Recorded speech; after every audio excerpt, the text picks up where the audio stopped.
ఎంతైనా చెప్పండి, seasonal fruits season start అయ్యే కంటే కూడా ఎండ్ అయ్యే టైంకి తింటేనే చాలా టేస్టీగా ఉంటాయి.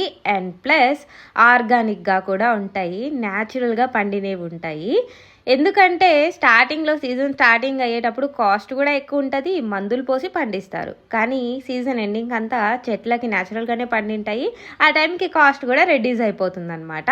సో, మొన్న నేను అత్తమ్మ వాళ్ళ ఇంట్లో ఉన్నప్పుడు నేరేడు పండ్లు తిన్నాననమాట. ఉప్పు, కారం వేసుకొని. మా చెల్లి మళ్ళీ చేయమంటే చేశాను. మా నెయిబర్ పాప బిల్వా ఉంది గదా! సో, తనకు పెట్టాననమాట ఫస్ట్. టేస్ట్ చాలా బావుందనింది. కానీ కారంతో ఇంటికి పరిగెత్తుకుంటూ వెళ్ళిపోయింది. ఇంకా నేను టేస్ట్ చేశాను. చాలా టేస్టీగా ఉండింది కానీ నిజంగానే కారం ఎక్కువ ఉన్నిందనమాట. సరే మా ఇద్దరి ఎక్స్‌ప్రెషన్ చూసిన తర్వాత మా చెల్లెల నోట్లో నీళ్లు ఊరకుండా ఉంటాయా? సో, తనకు కూడా పెట్టాననమాట. సో, కారం నషాలానికి అంటిపోయింది ఒక్కసారిగా. బట్ టేస్ట్ చాలా బాగుండింది. సో, కారం కొంచెం తుడిచేసుకొని తింటే సూపర్ ఉన్నిందనమాట. అండ్ టేస్ట్ కూడా స్వీట్‌గా, కారంగా, ఉప్పగా చాలా బాగుండింది. మీరు తిన్నారా?